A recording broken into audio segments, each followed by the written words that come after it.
Hey everybody, it's Dr. Dalton Wassenberg here with the Chiropractic Wellness Center, again with another Wellness Wednesday video, and this week we're going to be talking about headaches.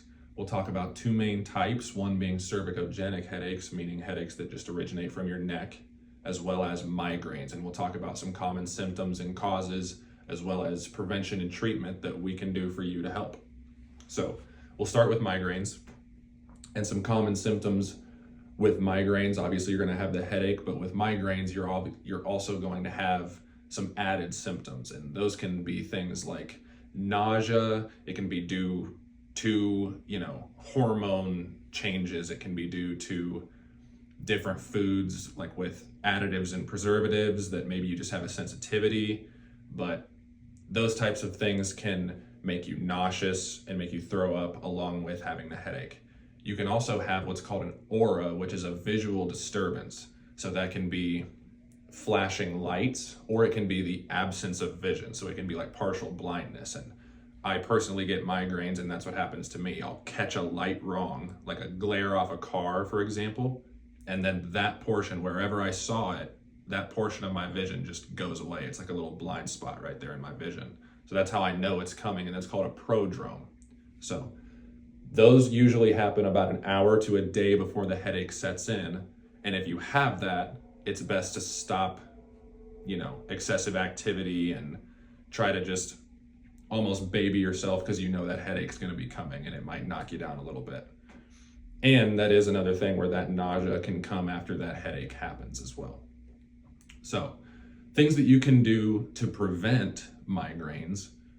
Posture is a good one. That's going to be a main thing that we as chiropractors recommend, is keeping your head and shoulders back, down, upright, and in a good position. Sleep is another big one. Getting good sleep. If you're sleep deprived, that can really affect your body's ability to fight off things like this and to respond. So the headache will last longer if you're not getting good sleep.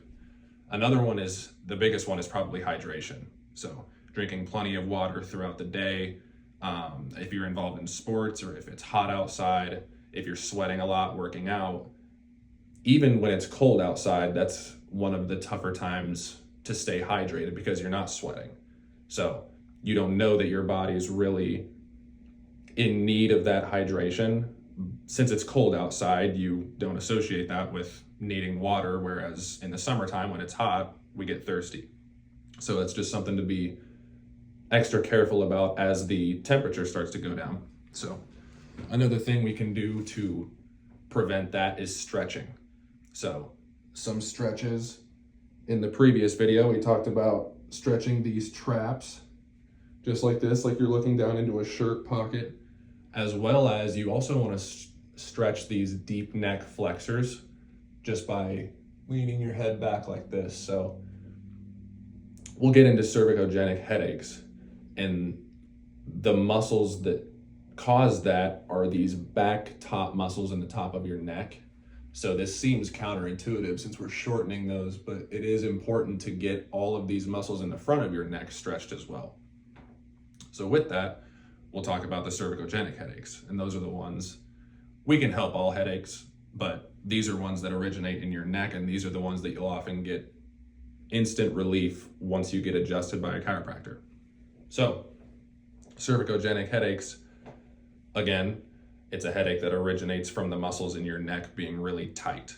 So you have several muscles in here, and they also have pain sensing fibers that communicate to your brain when they're shortened, which causes the headache.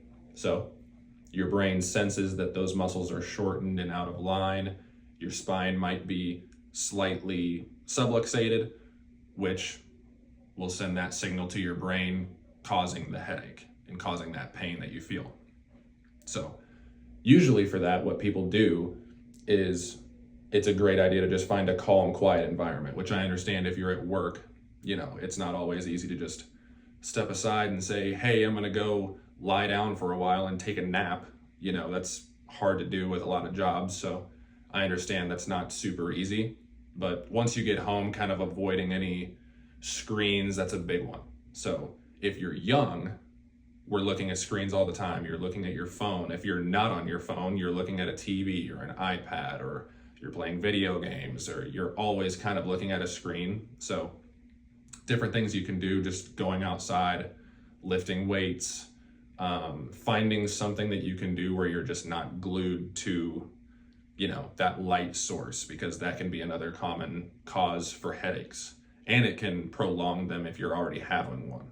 So another thing is, so for migraines especially, and cervicogenic headaches as well, heat is a great tool to use. So on those cervicogenic headaches, those muscles in the back, usually when they're really bound up, that's when you're going to get that headache.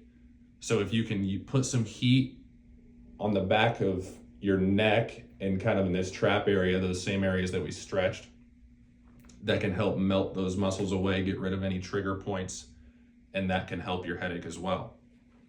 On top of that, sleep again. Sleep is going to be a huge, huge prevention and treatment measure, to where, like I said, when I get my migraines, I just have to sleep it off. And that's the only thing that'll make it get better. And so for migraines, I should also mention a common medication people take is Excedrin. And really all that is acetaminophen and then a lot of caffeine.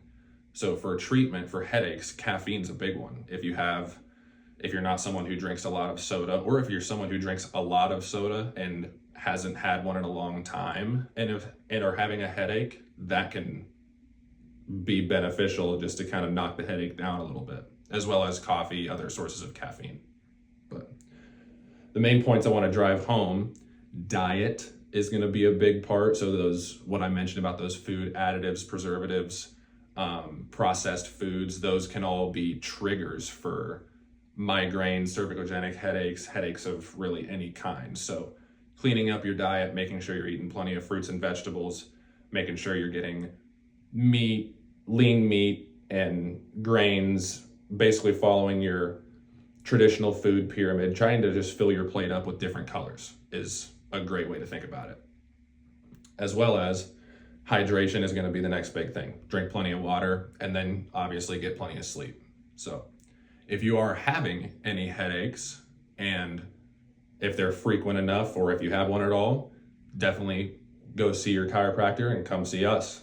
Come see me. We would love to see you, and we would love to help you with those headaches. So again, I'm Dr. Dalton Wassenberg with the Chiropractic Wellness Center, and we will see you next week.